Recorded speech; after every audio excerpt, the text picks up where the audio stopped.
Here we go. Thank you for joining Sandra P's Gen Extra. I appreciate everyone that is here. This is going to be my recording of Traitors episode 8. This is Traitors US season 3, actually. Episode 8 is entitled A Bee is Lying, and that's based on something that the lovely Sierra said. Sierra Sierra's pretty funny.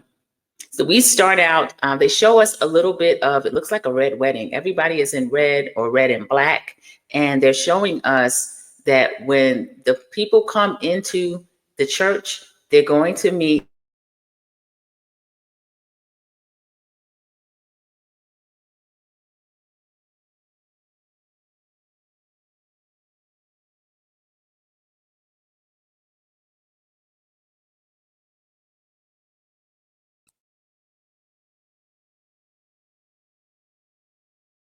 but there we are. We are back. So the traitor is actually, if they see a traitor, then that person is getting rid of them in person. Okay. So that is what's happening there. I'm going to go in and share my screen so that I can show the image of the traitors. Let's see. I'm just going to do a window.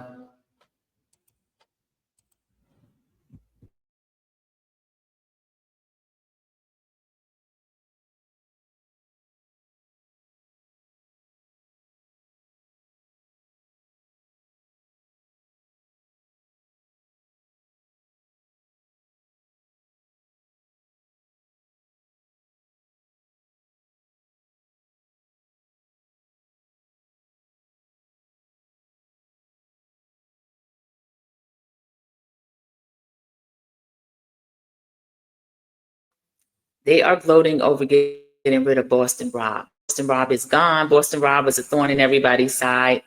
They found another traitor, so this was good news for them. This is only the second traitor that they've gotten out during the game. They have now Bob the Drag Queen, because Boston Rob came right in, guns a-blazing for Bob the Drag Queen. And then now this week, they have gotten out Boston Rob. And 2 of his traitors actually voted for him. 2 of his fellow traitors voted for them. I'm sorry, I do not see why. I'm going to have to edit this out. I have the screen, but what I was doing was sharing the picture. So as I talk about the traitor, you can actually see who it is, because there is a lot of people in this show. So I'm going to go back to news layout. All right, let's see. We'll do a tab. Yeah. Okay, that is Sierra Miller. Oh, I didn't want that. I wanted the actual traitor. We don't need to go that far. We'll just look at it there. Okay, Sierra Miller. That is Sierra. That's one of the traitors. That is Sierra from Summer House. Let me go back to my notes. Okay, next at breakfast, we're going to have Ivor and Sierra. Ivor is the British royal. He hasn't made that much of a presence yet. Sometimes he will get on the right track and we'll think that he knows who a traitor is, but then he can always be sent in another direction. But I have heard him mention Boston Rob at times, but then other times he'll just end up voting with the rest of the traitors. And then this week that actually worked for them, because as Boston Rob got more and more votes, they ended up getting rid of him, and they were able to get a traitor. Okay, so Ivor and Sierra and Sam started discussing Boston Rob. Sierra was complaining that Boston Rob came in. She said he came in with guns a-blazing, got rid of Bob the Drag Queen, got them their first traitor. So a lot of people were trusting him because of that, especially Dylan. I was kind of surprised at Dylan. We have Sam, who actually is speaking a lot this week. And we find out Sam is smart. He says he's Iranian. When he came to the United States, he didn't speak any English. He didn't tell us what age he came, but I find that fascinating. When somebody comes here, they don't speak any English, and the next thing you know, they're able to be successful in their dual language, or he probably speaks a lot more than 2 languages. I'm not sure, but people have been calling him Britney Spears' ex because that's how people know him. But Sam is letting us know this episode, Sam is a lot more than meets the eye. He's a lot more than a pretty face. So Carolyn, Chriselle, Gabby, Dylan, and Tom Sandoval are left to come join everybody at breakfast to let us know whether or not they made it through the night. Gabby enters breakfast alone, which is unusual. They come in twos or they come in threes, but Gabby has survived the wedding, and she's telling them about the face-to-face murders. She's saying that you walk into the church, everything is red or black, and she was happy to see Alan because that meant that she survived. Tom comes in alone. He describes walking into a church, seeing Alan, and Sam is just taking little cues from the people. Sam discovers that with the stories of people describing Alan, they're saying what Alan has on, and Alan has on some kind of trendy shoes, which is like every week Alan's going to have on something that not everybody would wear. So Danielle, in her confessional, she says, Sam's kind of smart. You know, we didn't see this because he's been super quiet, but Sam is smart. So Sam lets them know that a traitor won't be able to describe what Alan is wearing because the traitor is just with their fellow traitor.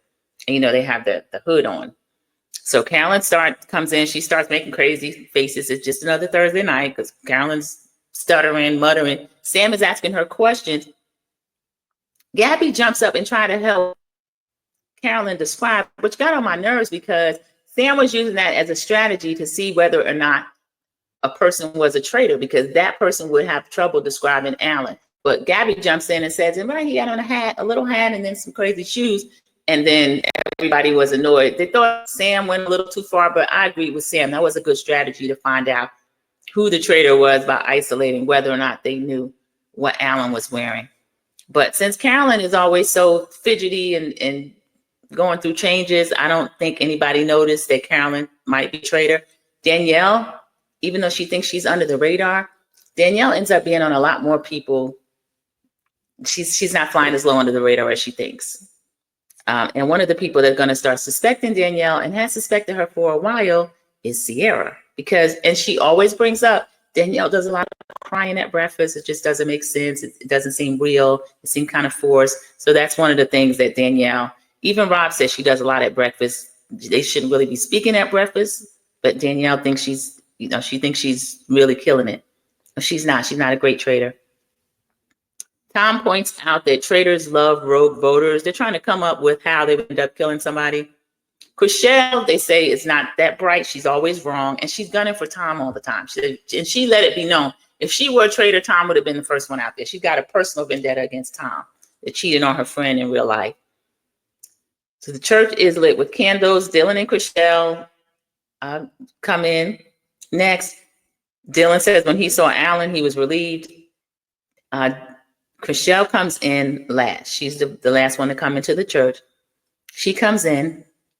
Danielle hands her a note. Chriselle asks Danielle why, and Carolyn says, "You too faithful, girl. You would have never been banished. The other faithfuls would have never gotten rid of you. And what we need to do is make sure that we're getting rid of people." Let me pull up a picture of Chriselle since this is her last week. Chriselle, they just actually got her out of there. And I'm kind of glad to see her gone. Chriselle wasn't really doing that much.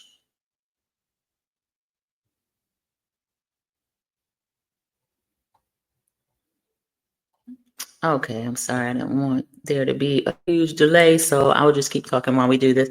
Chriselle wasn't doing that much. Chriselle doesn't make it to breakfast. That's the end. She gets killed off of the show face to face. So that's it for Chriselle. Gabby is upset. Gabby's shocked. Gabby is saying that Chriselle was a good friend to her.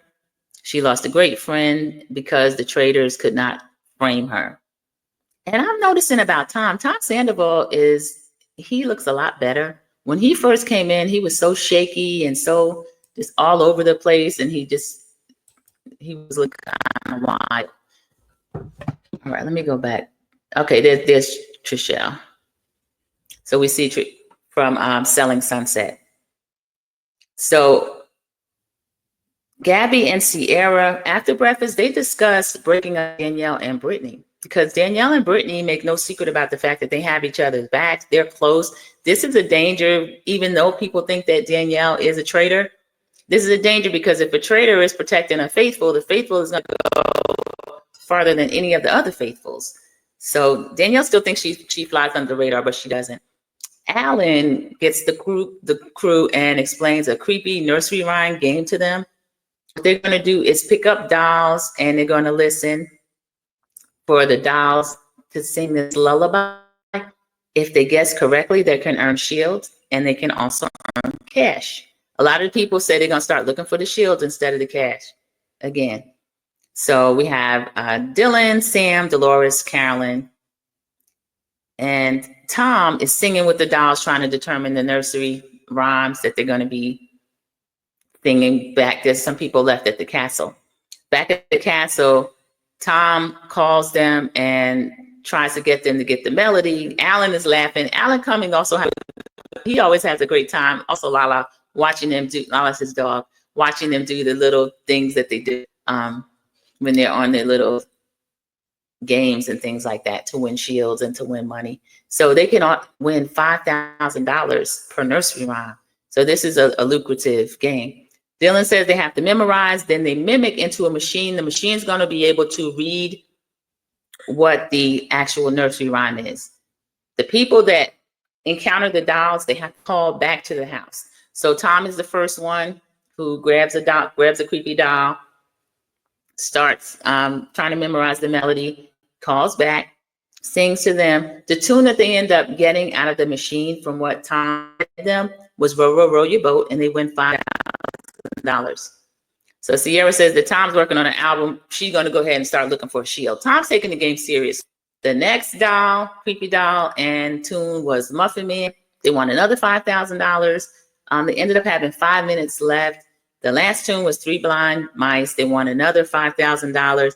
Sierra, before the 5 minutes was up, found a bear, and the bear ended up having a shield in it. Danielle sees her. Danielle sees Sierra get the shield. So there's no negotiation or anything like that over the shield. Sierra needs a shield because they're still doing this coffin strategy, which is everyone that the Traitors put in a coffin under the other episode, which was Nikki Bella, which was voted out, Jeremy, which was actually voted out that same night that they had the coffin challenge, and Sierra. Sierra has been under suspicion ever since that challenge was, because everybody thought that the Traitors would put at least one traitor in one of the coffins in order to throw everybody off the scent that one of the people in the coffin is a traitor.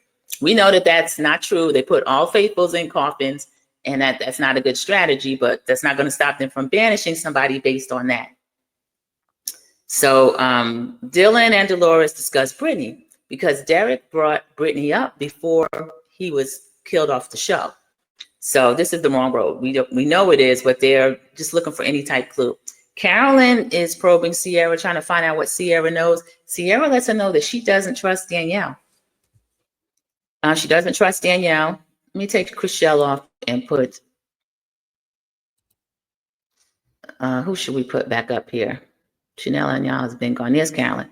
Carolyn's the traitor all over the place, but she's flying under the radar. The faithfuls believe she's a faithful because they believe that she's such a mess. She's not able to do anything. So Sierra starts roundtable that night. And she starts saying there were no traitors in the coffin that night.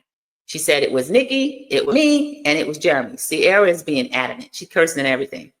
Ivor says that the remaining traitors probably going to be girls. Tom Sandoval disagrees and says girls are probably going to make better traitors because they're better cheaters. And the table erupts. They start dogging Tom. We can't believe you said that, this and that, calling girls cheaters. And Tom tried to explain himself. It wasn't coming off right. Sam telling him just stop digging a hole because Danielle and everybody was saying, I can't believe you said that. He said, I meant to say girls would make good traitors, not girls make good cheaters. But because of Tom Sandoval's history over on Vanderpump Rules, everybody thinks that he would say something like that. I think he did misspeak. But Tom is paying a lot more attention in the game. Tom might go further than we think. I thought he was a disaster at first. And allegedly, and in my opinion, let me put my banner up. When Tom started out, he was, oh, it is up. Okay. Tom started out, he was very shaky and sweaty and seemed like he was going through something, or maybe something was getting out of his system, allegedly, and in my opinion. Another one I got my eye on is Carolyn. But Carolyn is able to maneuver within the game, and she doesn't have anybody that has named her yet as being a traitor. So she's really flying under the radar.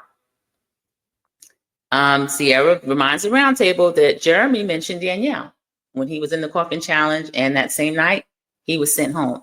Danielle said that she's faithful. She doesn't think that anybody else would suspect her. She doesn't know why anybody else would suspect her. She's lost everyone close to her. She lost Jeremy. She lost Derek. She was close to Ayan, Bob the drag queen. Tom thinks Sierra is